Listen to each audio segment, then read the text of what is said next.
Halo, di sini saya akan sharing pengalaman saya mengatur waktu antara organisasi dan akademik biar tetap lancar dan akhirnya bisa lulus berkualitas. Simak videonya sampai selesai.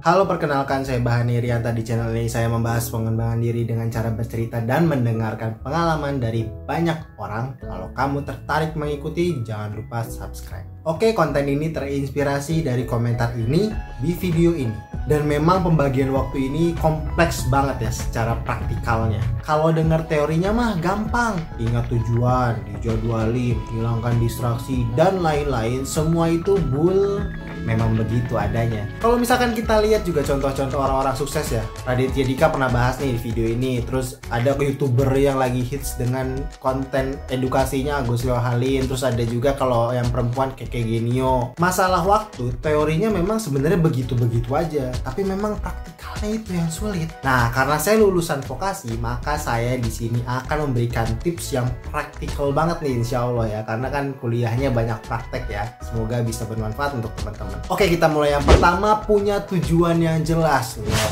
kok katanya vokasi, tapi kenapa tujuan lagi? Tenang, di sini saya akan memberikan tips yang bisa jadi berbeda dengan konten-konten kreator yang lain. Jadi kebanyakan mahasiswa ketika masuk kuliah tujuannya itu biasanya IPK pengen besar, punya soft skill yang memadai biar nanti mudah kerja, sampai dapet cewek misalkan, dan lain-lain banyak. Tapi biasanya tujuan-tujuan itu nggak kecapai.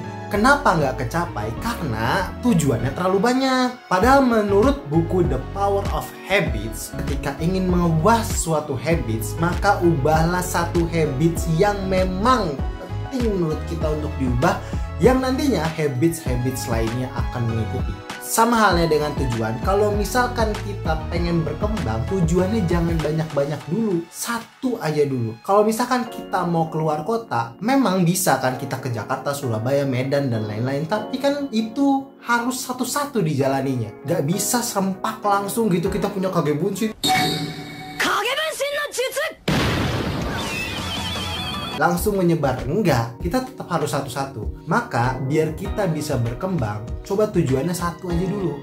Dan tujuannya dulu kalau saya tujuannya simple banget.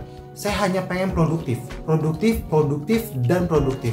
Sehingga semua kegiatan yang saya lakukan di luar akademik itu tujuannya untuk produktif. Lalu yang kedua, sadar diri. Nah, maba ini biasanya suka nggak tahu diri nih. Saya juga hampir nggak tahu diri dulu. Saya hampir daftar UKM Asalam, lalu UKM basket. Terus saya emang mau fokus di himpunan. Saya daftar semuanya karena ngerasa wah ini adalah kesempatan untuk berkembang. Sampai akhirnya di awal masa kuliah saya cuma fokus ke satu organisasi, yaitu Komisi Penyelenggara Pemira. Ini kepanitiaan sementara yang ngurusin pemilu di Polban lah ya.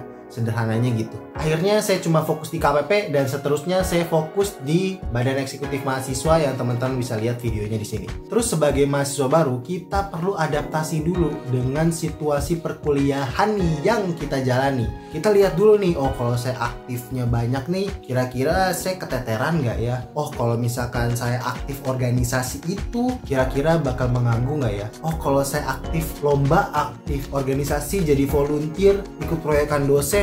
Pokoknya analisa setiap kejadian yang ada di kampus selama 1 tahun itu.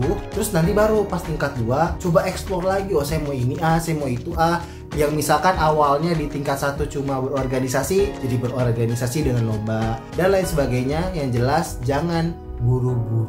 Yang ketiga, jadwalin. Setiap orang punya cara ngejadwalinnya masing-masing. Kalau saya terbiasa hanya dengan buku kosong. Jadi saya menjadwalkan setiap kegiatan saya tulis dari jam sekian sampai jam sekian di buku kosong. Karena kalau misalkan saya tulis di aplikasi, biasanya nggak jalan. Mungkin jalan seminggu 2 minggu, tapi setelahnya nggak berjalan dengan mulus. Maka saya menggunakan buku kosong untuk menulis jadwal-jadwal saya. Bahkan planner pun saya nggak cocok.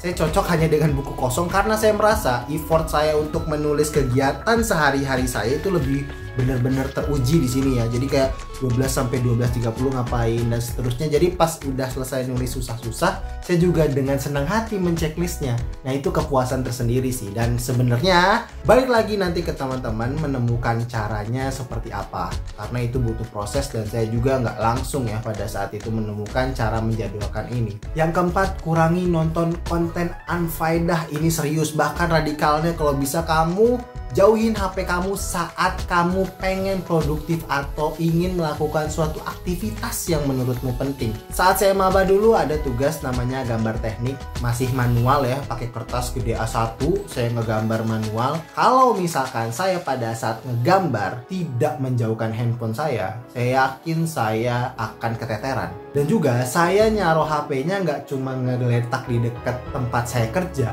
saya simpen di lemari di bawah tumpukan baju yang ketika saya mau ngambil tuh kayak butuh effort lebih gitu, susah. Jadi saya udah ngebayangin males. Akhirnya saya bisa fokus ke kerjaan saya dan bisa menyelesaikan tugas yang harus saya kerjain. Dan yang terakhir, ini tips pamungkas yang saya punya, banyakin aktivitas. Saya ngerasa saya bisa IPK-nya di atas 3, alhamdulillah, itu karena saya aktif organisasi, bukan karena saya mentingin akademik justru. Walaupun IPK saya nggak kumlot, nggak sampai 3,5 ke atas, tapi ya buat anak teknik 3,31 itu ya udah bagus lah ya. Dan saya dapatkan itu karena saya benar-benar aktif di organisasi dan akhirnya saya nge-push diri saya juga harus bagus di akademik. Tapi sebenarnya aktivitas banyak itu tergantung tujuannya apa. Kalau nggak ada tujuannya, aktivitas nggak akan berjalan semaksimal ketika punya tujuan sih. Saya yakin itu. Itu aja tips dari saya nggak tahu ini video kayaknya udah kelamaan. Untuk teman-teman yang belum punya tujuan, tujuannya ya cari tujuan itu, simple. Jadi yang penting gerak, gerak, dan gerak. Jangan sampai masa kuliah teman-teman cuma akademik doang. Sayang, akademik pulang, pas pulang tidur, ketiduran, akhirnya nggak nugas, besoknya malah keteteran untuk nugas. Kebanyakan kayak gitu kalau yang tidak beraktivitas setelah pulang ke kampus. Itu aja, semoga bermanfaat. Sampai jumpa di video selanjutnya. Bye-bye.